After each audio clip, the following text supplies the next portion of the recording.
and I'll probably jump back off. My name is Aaron Fristow. I'm the Mid-Atlantic Program Consultant here with Bluegrass Educational Technologies.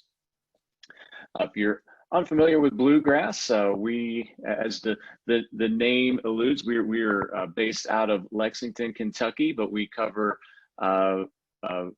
Delaware, District of Columbia, Maryland, West Virginia, Virginia, North Carolina, Kentucky, and Florida, providing career and technical education products and services at both the college, post-secondary level, and the secondary level. And so at the end of this, we'll kind of introduce the whole team.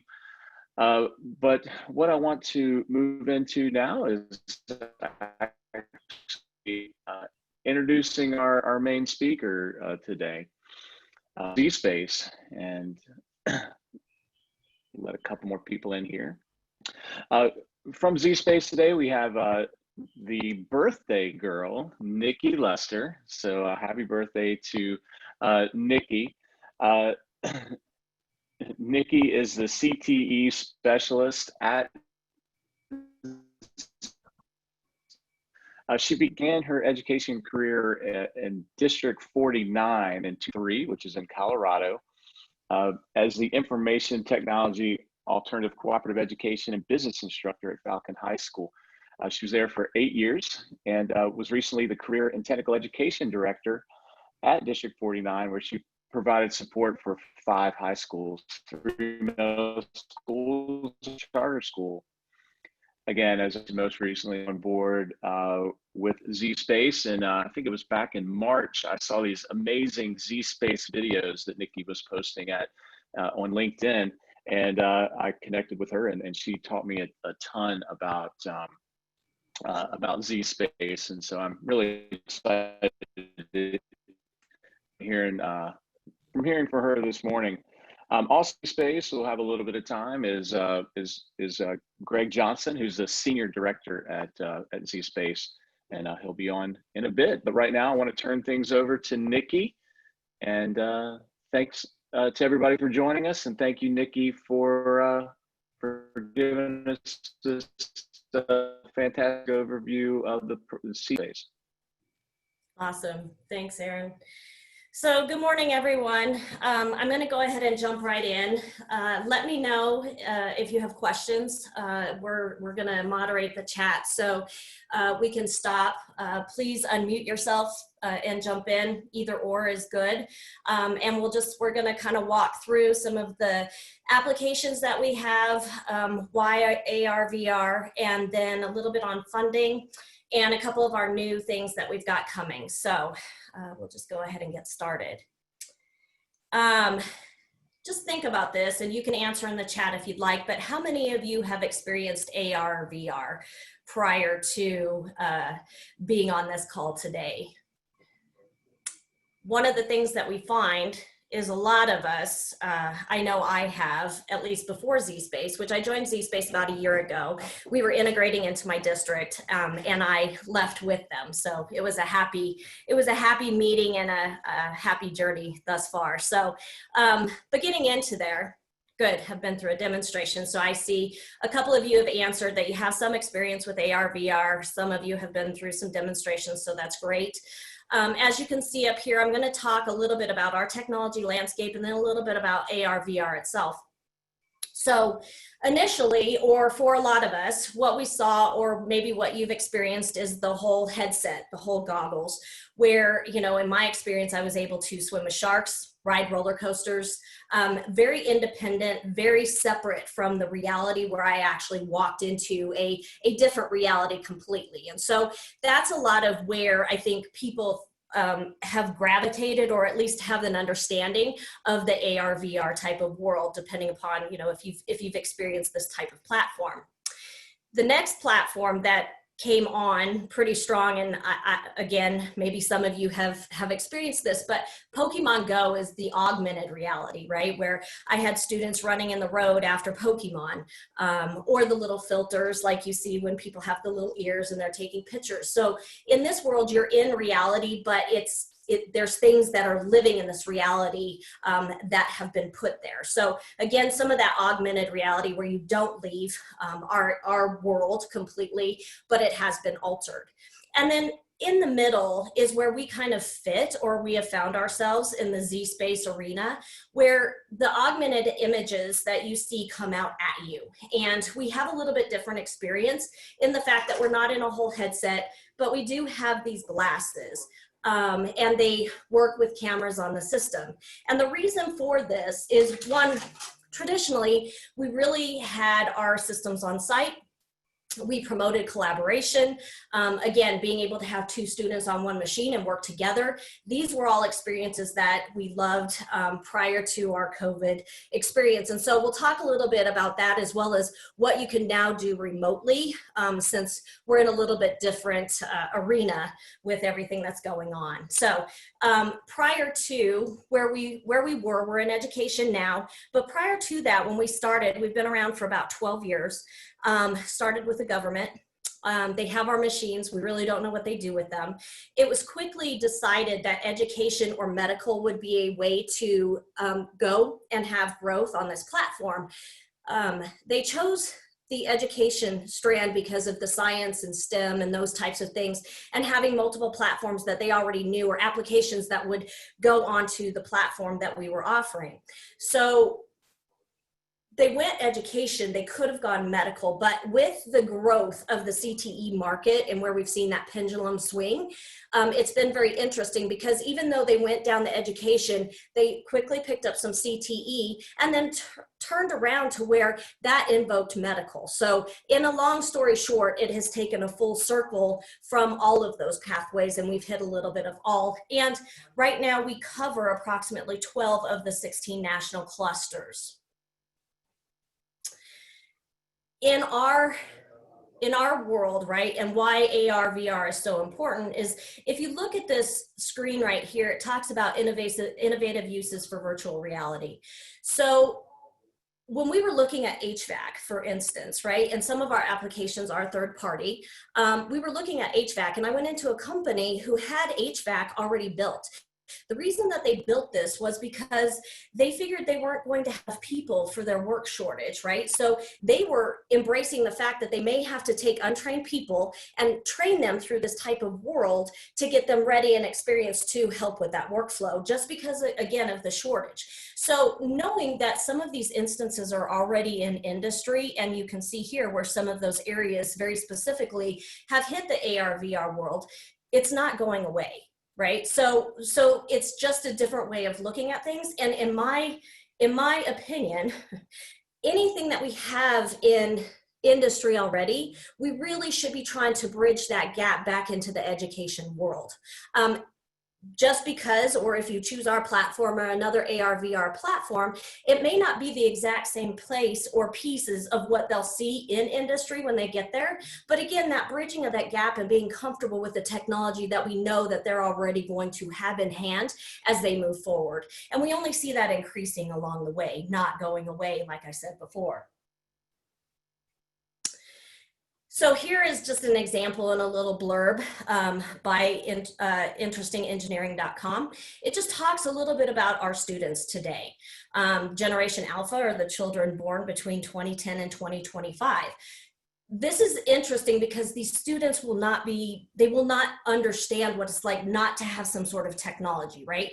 I understand socioeconomic, but for the brunt of our populations, most of them are engaging with some sort of technology. I don't know if any of you watch some of the talk shows like Ellen, and they'll do little segments with rotary phones or trying to read a map, or how about even a clock, right? A lot of schools have gotten rid of traditional clocks and gone with digital because they're just seeing things differently in that technology landscape. Again, bridging some of those old to new and what's really important to move forward, always a piece of conversation. But again, just understanding that really students are different.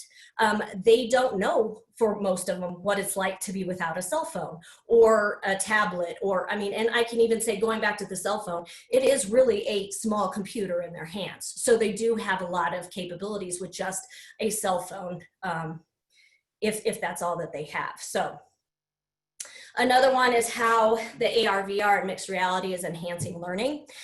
we know that educators are data driven, right? And a lot of where the ARVR platform, I feel as though where it came from and where it carries some of this is from the gaming environment.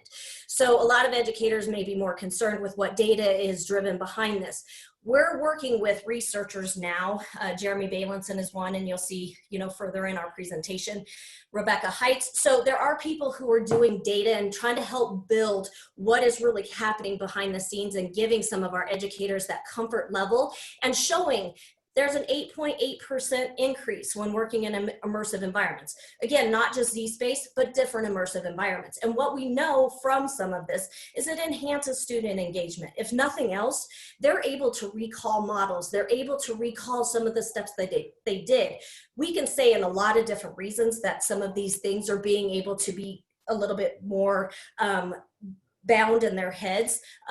But I would also say that we're also hitting different learning styles, right? So rather than just speaking at you in a lecture type environment, we know that people don't walk away with all of that content. They pick and choose what they get, or they'll get a small percentage of what that looks like. But again, hitting those different learning styles really helps with that engagement, that recall. And again, just some of the other pieces of what you can read here about what they're saying and how that engagement process is happening. 10 reasons that we're finding to use AR and VR in the classroom. Right here, again, outstanding visualizations.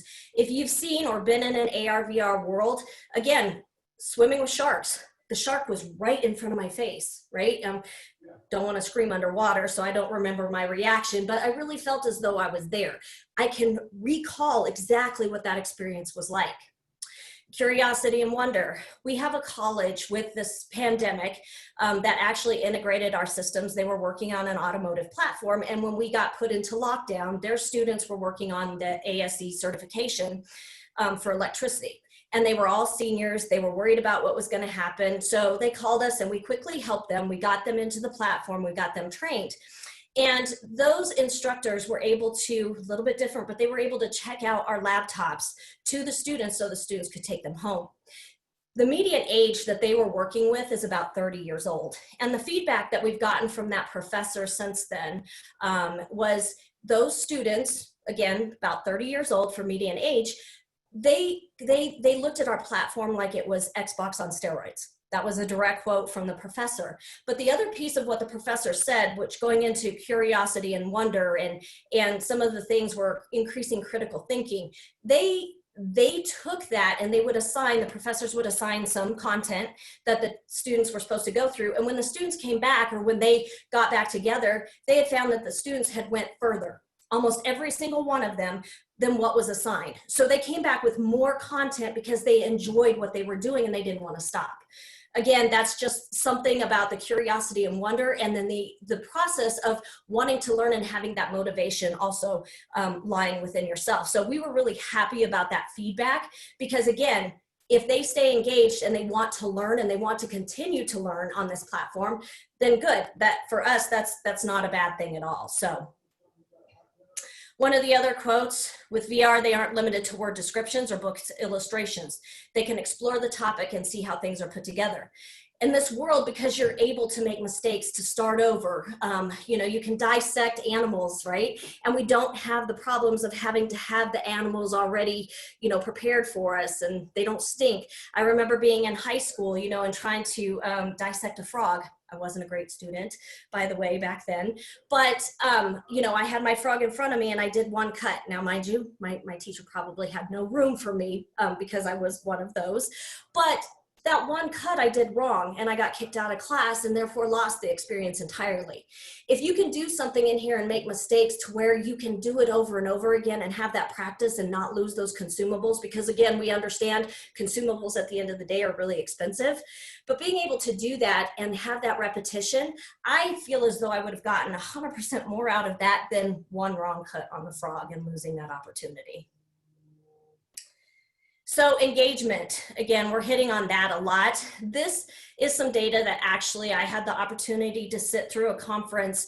That sounds bad, but I was attending a conference and I got to participate with a group called Foundry 10, and they're a nonprofit educational group. And they had worked with approximately 300 participants, 260, I believe, or 260-ish were students and the rest were teachers. And so this is some of the data that they had actually found. And again, not from our platform specific, but just the AR/VR world in general. So that was one of the quotes from a high school student. And then what they did was they asked a series of questions. So after experiencing some AR/VR in the classroom, they went back and they asked them, how much did the students enjoy using VR in the class? So from I really enjoyed using VR to I really did not enjoy using VR. And so you can see here in the graph where that kind of fell. And again, if the majority of the students were saying that they enjoyed it, again, that's half the battle of them getting them to learn things, right? If they want to be there, if they're engaged with their learning. So enjoying what they were learning, again, half the battle. How valuable was it to use VR to help you learn in this class? Again, you can see 73% of the students responded with a 5 or higher. And this one was done with the population of 203 students specifically. I feel like I was able to learn better in VR than through other activities in my class. 79% of the students. Now again, this was out of 277 students, and we really find that even when we do demos and we have students on site, they don't want to leave, right? They don't want to take off the glasses, and we understand it, of course, maybe you just don't want to go back to class, but it's really interesting to see when people put on, you know, kids, adults, when they put on those glasses and they go into this other world, it's like a light bulb of just happiness, or being able to see their faces light up because you can see that they found something that they are gravitating to, and just that experience of moving and seeing and being able to dissect, it's a really warming piece in my heart with being in the classroom for so long and seeing how sometimes students don't want to be there, how disengaged they can be. I mentioned before that we work with a professor, or I mentioned his name, it's Jeremy Bailenson, and he is the director of the Stanford University VR Lab. Again, going back to data and being able to prove or have some of the research and the content of data of what we need to show on the educational side, he coined a phrase called DICE. And basically it is dangerous, impossible, counterproductive, and or expensive. A lot of what you can do in the AR/VR world does exactly that, and it helps you work through each one of these pieces. So I'm going to play this video just to let you get an idea, because they can kind of walk through it better than what I could explain it.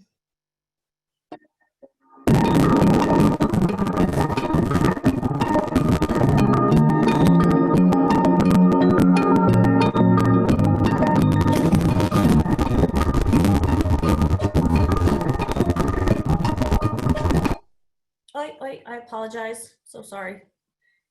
I tried to turn it down and it just went crazy on me. Apologize for that.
capture that in a nutshell, you know, when I was the CTE director, obviously there's always budgeting constraints. And as Erin mentioned, I was over 8 schools and I always had a limited budget, right? So in my world, and some of the best ways that I can explain, especially the expensive option, which I'm sure all of you deal with every day, but for me, if I had, and I was able to integrate this platform, right, or another platform of such, you know, like something that would do what we do in that ARVR, if I had 10 engines, right, an automotive platform, those 10 engines I can only serve so many students with. So 2, 3, depending upon, you know, how many students or what they're doing, particularly for that activity, will depend upon how many students I can serve. Now, as I'm going through and, you know, they can strip bolts, you can break parts, you can lose parts, all of those things can happen in lots of different platforms. You know, in health sciences, you can lose some of the models. Obviously, in some of the manufacturing, you know, if some of those pieces disappear, how many students can you serve on a board, you know, some of those boards.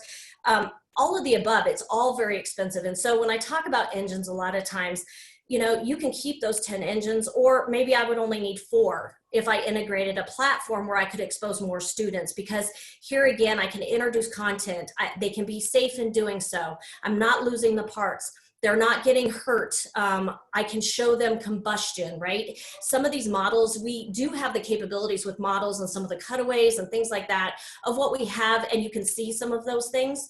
But in here, you can see all of it, right? And I would have to have 10, 12, 15 different models to show you some of the different pieces of what I could do on this platform.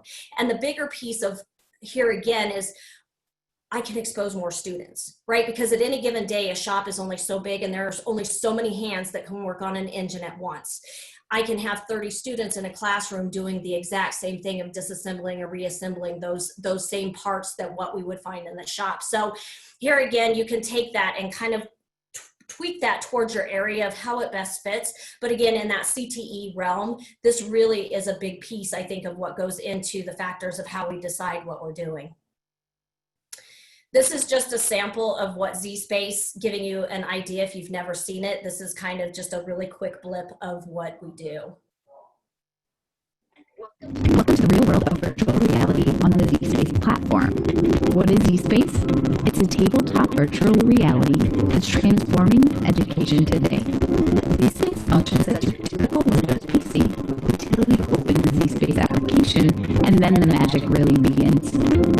Long story short, zSpace tracks the user's eyewear and stylus in real time, allowing the user to comfortably reach in and interact, move around, dissect, blow up, or change different variables within the environment.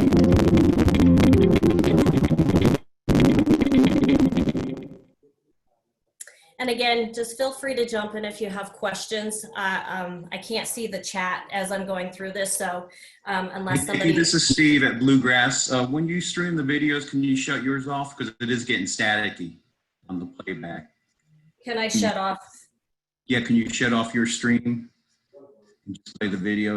We're getting a lot of static on our end. It's within the presentation, so I don't have the video set up on demand. Okay. Sorry, if that makes sense. I can just shut off the sound and we can talk through it if that's better, Steve. Yeah, that might help. Yeah. Okay. So moving forward, we'll do that. So as that video showed you, you know, we do operate off of a specific technology. We have a desktop and a laptop, and you can see that picture there. That's an example of our AIO or our all-in-one presentation type of machine. And then the laptop for portability. So 2 different machines. You do need the hardware for what we do because there are special cameras built in, which does give you that augmented piece.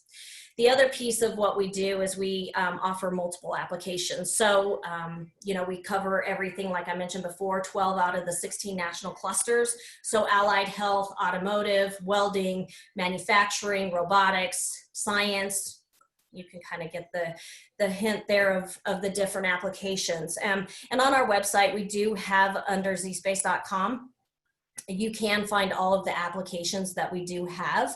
And these little icons will lead you into the descriptions and videos to get a clearer description, or if you want to find out more about those specific applications, zSpace.com will lead you to there.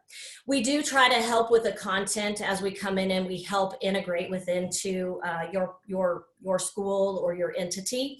Again, there are some activities. We do try to help align what you're doing already, because you don't want to have to flip your whole educational content over. This is a way to help you supplement, you know, and bring to life or give just a more deep dive into what you're doing.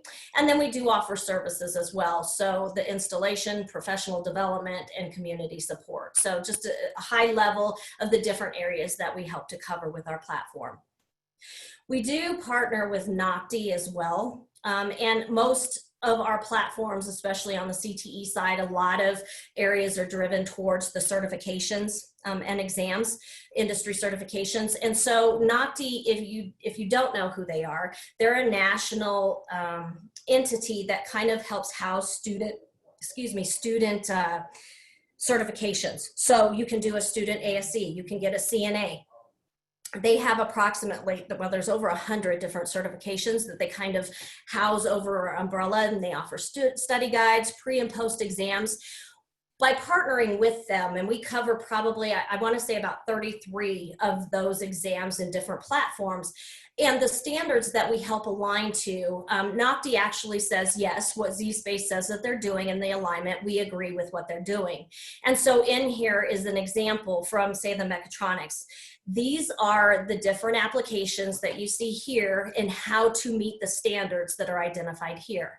Now, we do not claim to do from beginning to end. Again, we are a supplement, but as you're looking as if you were integrating, these are standards that you could really hit and focus through our type of environment and look at different things differently. I always talk about patient care, or again, busting a bolt, right? There's nothing like actually doing that in real time. Patients are not virtual in a lot of instances. They have personalities and different pieces that you need to be able to read, body language. So there are some things that you really need that practical instance for.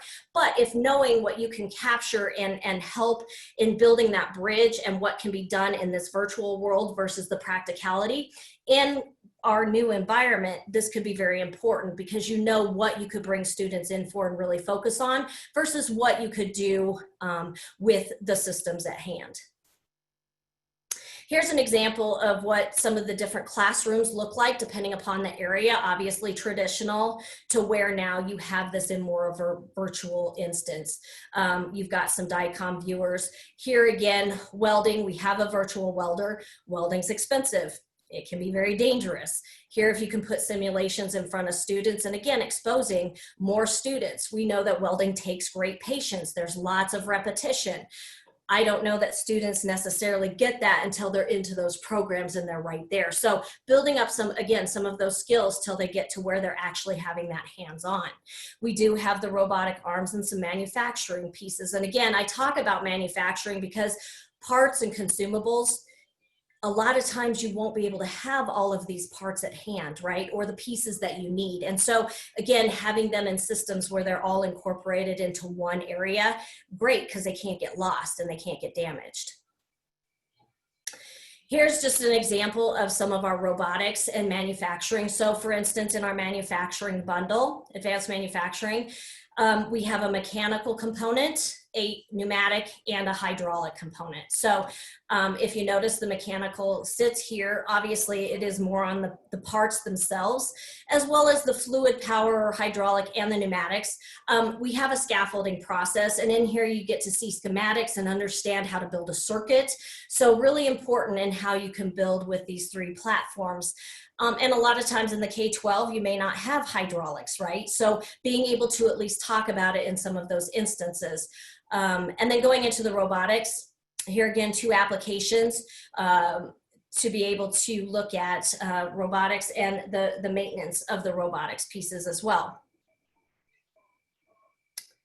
So I'll go ahead, I'm gonna play this. There are a couple, these are the videos for the manufacturing, just to give you an overview as well as the robotics. I'm gonna make sure the sound's not on, so we're just gonna take a look at them. All right, I think that's playing. Awesome, okay. So from the student view, or when you're behind our glasses, this is actually what the student is experiencing. And so in here, you can see how you can talk about the different parts. Students can access these multiple parts all at the same time. So you can drive different instructions. You know, if you only have one vane pump, how many students can look and work through some exercises at once, right? Or how many do you need to satisfy all of your students to be able to work through those processes. So again, in here, this is a good way to learn about the parts, to dissect them, to see the practical instances of what they do, to look at them, look at the individual parts themselves through the dissection piece. You can make things kind of transparent so you can really get in and see how the pieces were manufactured as well, and maybe where some of those gaskets or the internal parts that could go wrong.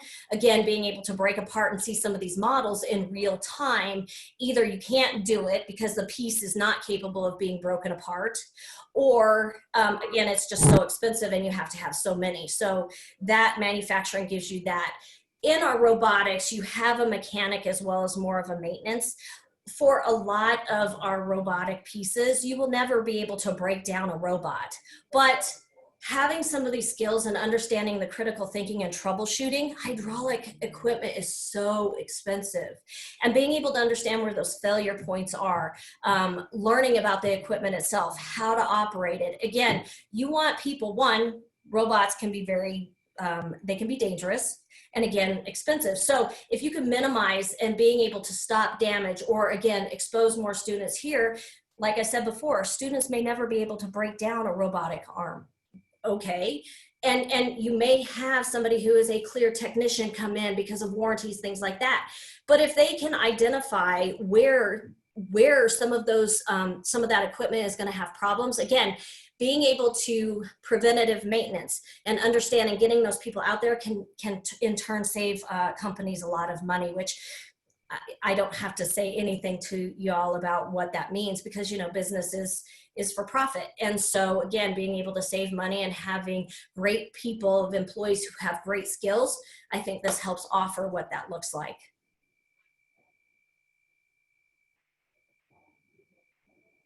This just gives you an example of being able to actually work with and do that preventative maintenance is what it's talking about right there, as well as that disassembly and assembly pieces. It's awesome because they pick up the tools. And in this world also, you do have some guided and exam modes so that you can switch and see how students are either memorizing the steps and the processes that they need to know. If it's a force-fed guided, so that they know exactly where the piece is, what the tool is. So it does offer some of those scaffolding pieces so that you can have a force-fed kind of a training where they need that assistance, and then that exam piece where they can show you back their knowledge base of what they've retained. Here is, if you go to our website, these are our applications, and I mentioned this before. This just gives you the application itself, and if you were to click on that, a better description, just in case you are interested in something that we're not necessarily covering today, because we do offer different pieces.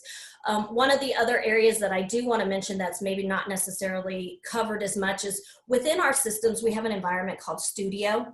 And Studio is almost like a sandbox where you can import 3D modeling, right? And I say that only because in some of our areas, in different pathways, that's becoming a piece of 3D printing. You want to see the models, you know, come out. So you do have the capabilities to import and do different things within the world of Studio. And we do partner with Tinkercad just as a piece to be able to say there are lots of models out there already created for the capabilities to import and do different things with. So on an engineering side, on a design side, maybe even on an art-based side, visual arts design, all of those pieces will be really pertinent, or building activities around what you want to do. Again, capabilities within the different systems. One of the things that's really become relevant lately, I mentioned before that traditionally we would have students on site and using our equipment. COVID has kind of changed the way that we've looked at learning and maybe how we go back or how we proceed moving forward. So zSpace does have a capability for remote learning. Lots of different ways to do this. We talk about the ways to use zSpace is that you can introduce new content.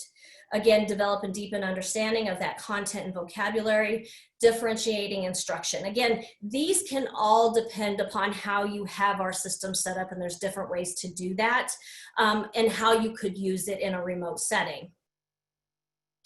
Here we've got the capabilities for some live teacher presentations, or maybe some one-on-one support, group or online presentations, and then we can also record and screen capture for activities. Based on our platform being in a Windows 10 environment, we were lucky enough to have a gaming component with that. And through that game bar component, it allows for you in our applications to record like mini lessons. So on either, if you chose either of our desktop or our laptop, both of those have the capabilities to say you could bring up the application and record some very short mini captures that then would create an MP4 that you could put out on an LMS.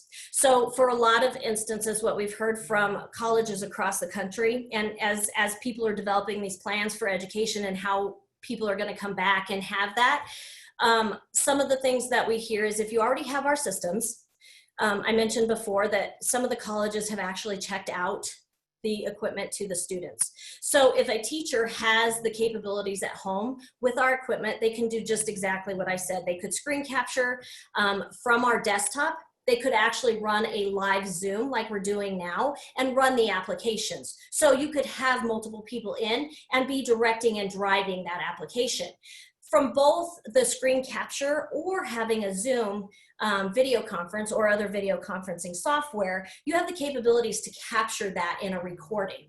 Both of those create MP4s. Again, one smaller, one bigger, but both then can be put out. So if a teacher needs to get out some of that lecture, some of that content, some of that pre-learning, there are capabilities within this remote learning capability to do that and get that to your students, even if they don't have the technology. Because I'm not sure, and I know Aaron or Steve, somebody had mentioned that, you know, they had seen some of my videos on LinkedIn. Well, those videos that, you know, are linked on LinkedIn, I did one of carpal tunnel and I've done one of robotics. But when you load those, they can be loaded on a cell phone, right? Because they're an MP4. And most people's cell phones today, you know, unless they're really old, can render an MP4, right? We're watching videos, things like that on our cell phones, because as I mentioned, they're a computer. So if you have our technology, like I said, a teacher has it, they can drive this. Now, again, that doesn't necessarily help the student because a lot of what the experience is engaging and being able to work through those activities. So what we're finding is if they can't allow students to take home the equipment, we're finding that they may have that presentation machine so that they can have it for later, because it can also then transition back to the classroom in a presentation capability, but they'll have laptops. And what we're finding is a lot of classes as they're coming back, for that practicality, instructors could take part of their class into the lab and work on that robot or work on that engine or work on whatever. And the other half of the class, or a few, can be in a lab working on these activities in this type of environment. So again, lots of options on how you can do that blended or remote learning or flipped classroom. Again, these are all things that we would try to help work with your entity and try to help find the best solution about how you're going to proceed and how we could help you best in making sure that we could help provide some of those solutions for you. So I mentioned screen recordings and captures. This is just another piece of where, you know, again, just to reiterate that you do have that capability. And if you guys have a Windows 10 machine at home, Windows 10, you should have that gaming feature. If it doesn't come up, it's just a Windows G, the Windows button and G. If it doesn't come up, you may have to launch it during settings. But again, it is a tool that is already existing on a Windows 10 platform. So in here, have any of you or any of your instructors in the past used any recorded lessons with students? And if so, what tools have you used?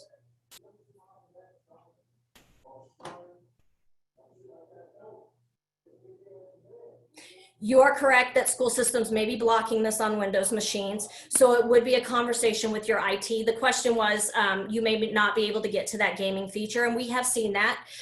We do have IT work with your IT and determining what options are best. Now, there are other recording capabilities. That one is just built into the Windows machine. For instance, I use Screencast-O-Matic.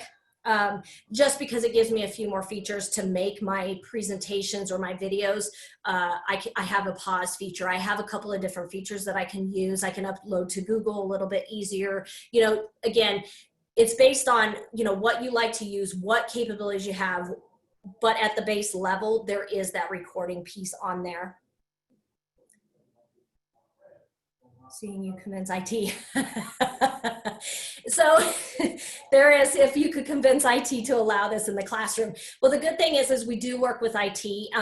We're in over 2,000 school districts. So student privacy, all of those types of things, HIPAA, highly discussed. We ad nauseum, and you're right, if your IT is not on board, it's a bigger stretch, it's a harder piece to really get that integration. So we do try to pull all of them in, just to make sure that everybody's on board. When we talk and we have demonstrations, and again, Greg can handle this because he can set up, or your reps can set this, we ask for some of your IT people to come. Because one, we want them to see, two, we want to know if there are going to be some things and start to have that conversation. Because again, when people get excited, then they go back to IT and they're like, nope, stop, you know, stop right now, it's not, well, they haven't seen it. And so a lot of times just working through those processes of having IT at the table is great from the get-go.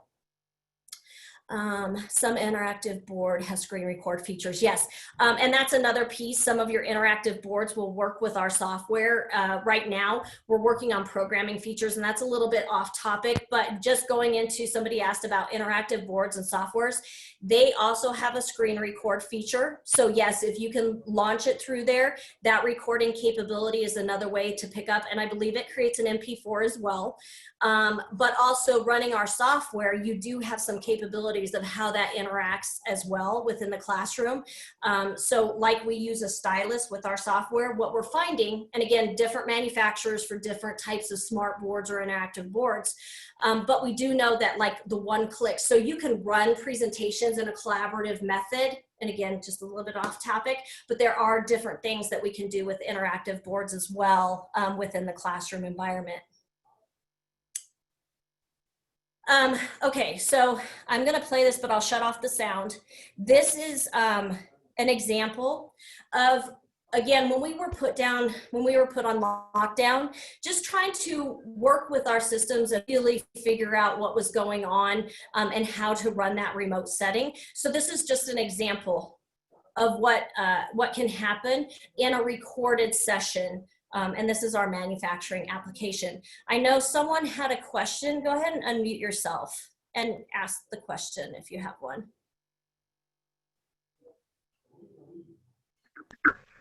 Hi, this is Todd at Mulberry High School. I used a lot of Wisconsin Online and some of the other interactive things that look somewhat similar with the VR or the AR here.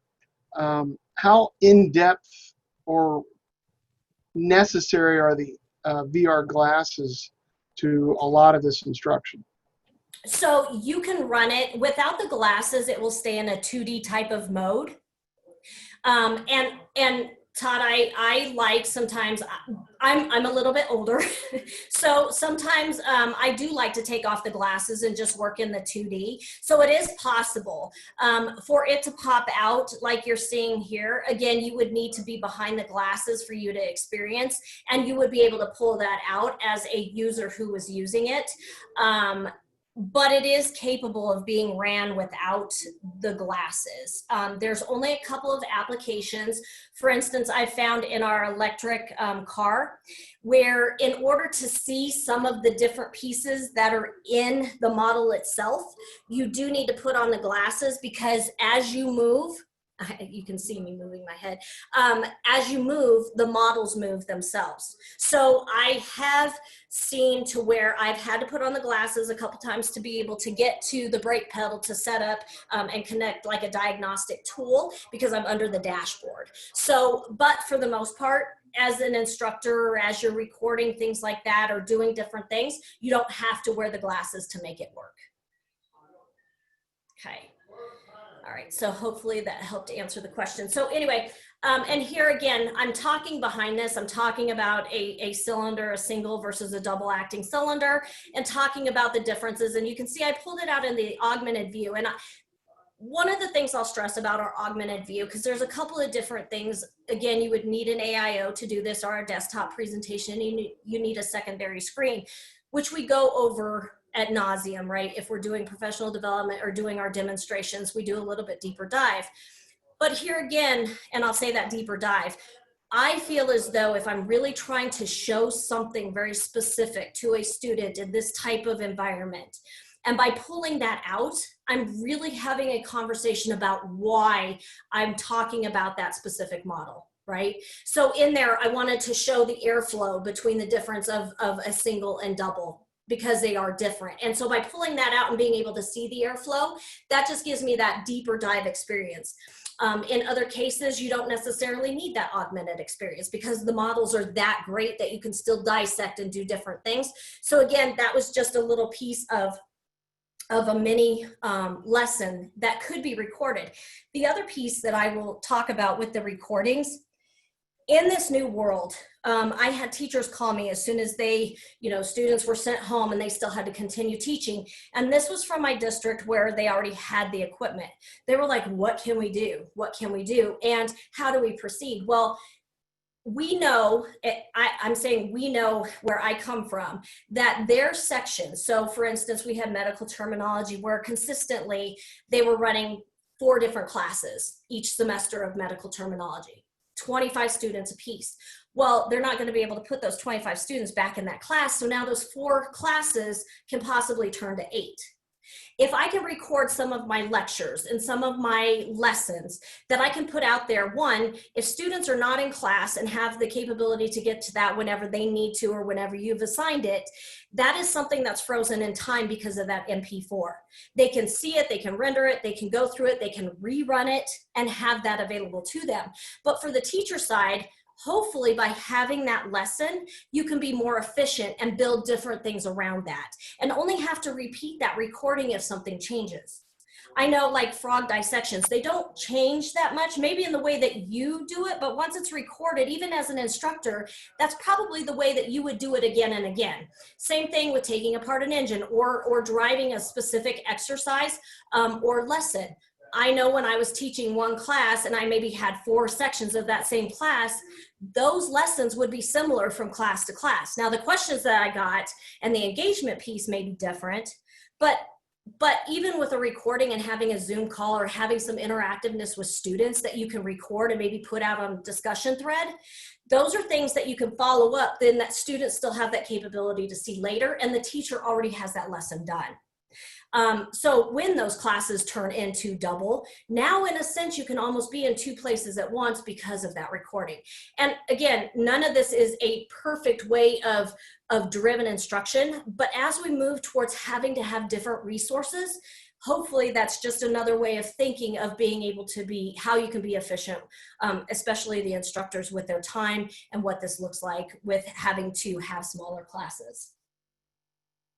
Here again, just talking about some of the differences or having that game bar for the software and the value, right? Here again, just some of the things of what that offers you of being able to have that capability. Greg, would you like to jump in and talk a little bit about funding? Because we know that that's always an issue. I would. Super exciting. Can you hear me? Yes. Great. So Captain Obvious here. The world as we know it for education has absolutely changed. The good news in this is that we've all heard of CARES Act, and there's an unprecedented amount of funding right now for all institutions, whether it's a K-12, community college, and or higher education. The first round of CARES Acts was in the tune of about $31 billion to education. And as we all know, there's a second round brewing that's even bigger than this first round. So looks like it's going to be in the neighborhood of somewhere around $100 billion. Higher education also received a substantial portion of this CARES Act money. If I were to tell you a short story of what we're doing right now in other community colleges and with workforce development across the entire country, is most of the money that community colleges are using in this new teaching environment are coming directly from the CARES Act funding. There's also been freed up quite a few workforce development grants. I personally am working with a very large project in Arkansas that the workforce development folks are serving 10 different locations, both remote and on-site, some even inside of their own manufacturing facilities with the businesses that they serve, trying to figure out how to get these students new sets of skills. And there are federal guidelines around those workforce grants in retraining workers who may have been misplaced from other industries. One of those that I would encourage you to reach out to Bluegrass on is there's a brand new Department of Labor and Workforce grant that's out currently that's looking for cohorts of community colleges to work together. But again, reach out to them and we can dive more in depth on that. I want to be respectful of time here. So with all of that said, Nick, if you'll go to the next slide, how zSpace fits into the guidelines put forth by the CARES Act is, CARES Act funding was really decided by basic formula funding with IDEA and ESSA. But how we fit into that is earmarked money was specifically for being able to teach remote and distance learning. And as Nikki mentioned here in past, is that we directly can do direct instruction, whether it's live or whether it's recorded as an MP4 and loaded into any LMS. Students could then see that lesson via Zoom or any other meeting platform, as well as do some of the hands-on activities remotely from home. They absolutely do not need internet access. So if that's a challenge where you are, students can work independenther, record themselves, and then upload that once they come back to the school with their scheduled lab time, if that's what your format looks like. Or any other of the scenarios, whether it's A/B days or blended or hybrid models of any type. So again, we directly check all the boxes that are meeting the CARES Act funding requirements for being able to use that money for CTE courses specifically. I will make quick mention that my local state, Tennessee, did an interesting thing, and they jumped right on CARES Act funding and bought lots of Chromebooks. The challenge now is they're finding out specifically for CTE programs is that Chromebooks don't really run AutoCAD software. They don't really run the automotive software because they're not powerful enough. So Tennessee really is sort of weighing heavily on the next wave of funding to be able to teach CTE courses because the Chromebooks just aren't powerful enough to run them. So with that, I will turn this back over to you, Nikki. Thank you. Okay, so lastly, a couple of features that we have coming. You saw a little blip of robotics as well as the manufacturing. We do have HVAC as well as PLC coming. So this is just a little clip of our PLC and building the different systems. So in here you can program. There are some base exercises that are set up so that you could run different systems and see how those look, manipulate that, see how the speed is going, what those variables are. So here you can see they're just going into the system, starting it up.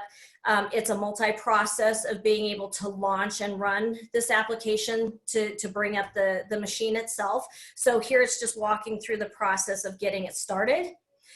And then we went into an activity of, I believe it was loading apples. So this one here is a preset activity that's just giving you an example of some of the different pre-made activities that are in here that can be adjusted and altered.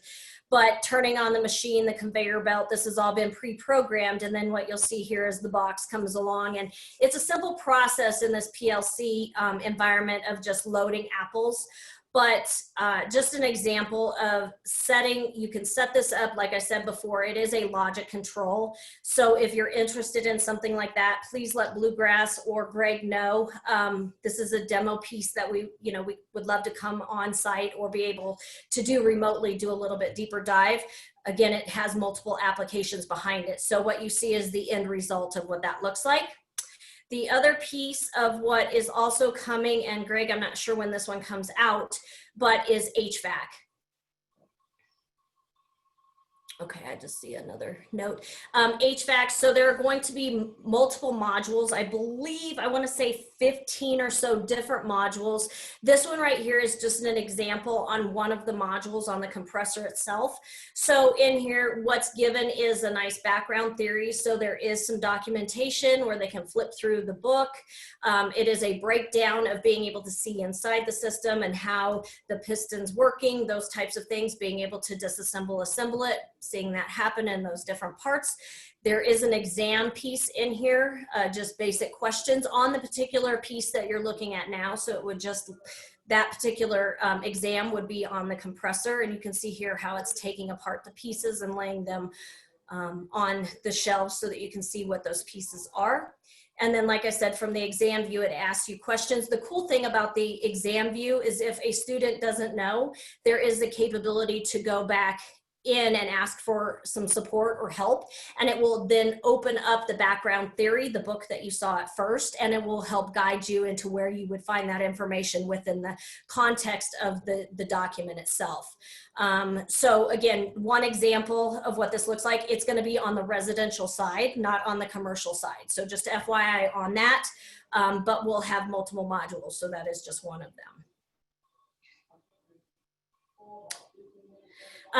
To kind of end up, here is your Bluegrass team that we've been working with, so everyone that supports you. Any one of you guys have anything that you want to add? Yeah, hey, this is Aaron back on, and I think everybody might be having a little internet issue this morning. Mine just said it was unstable, so I hope you can hear me okay. Yeah, so please, if you don't already know who your Bluegrass representative is, you can get our contact information there. For me, I cover the Mid-Atlantic, that's Delaware, DC, West Virginia, and Virginia, Maryland, let's say Maryland. And Keith Simpson and I, we split Virginia. So I cover the secondary, he covers post-secondary. I believe Nathan Hicks would be your contact there for secondary market in Kentucky. And we've got Steve in Florida and Meredith also there in Kentucky. And of course, if you just have a general question, you can reach out to info@bluegrasset.com, and the 800 number is right there as well. We do have a couple minutes left. If don't have a hard out, if anybody has a question for Nikki or any of us, we'll take some time now. Feel free to pop it into the chat room or unmute your microphone and ask away.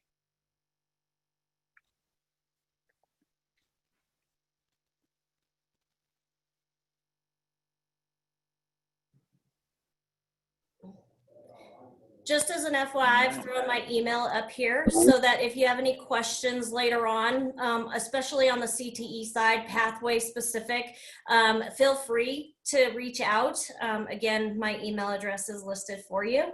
And questions are up here, like Aaron said. I'm going to go ahead and go back and just put them up so that you have their information as well. Great.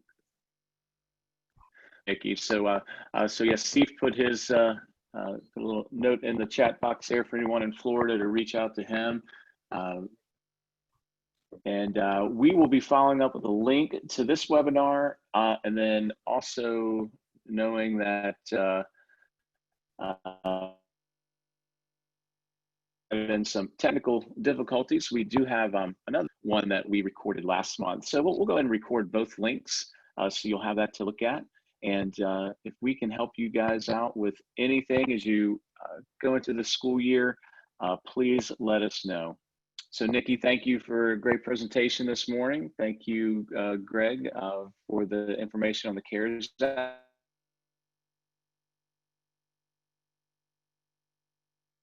Any final questions, feel free to come on. And I hope you guys have a great day.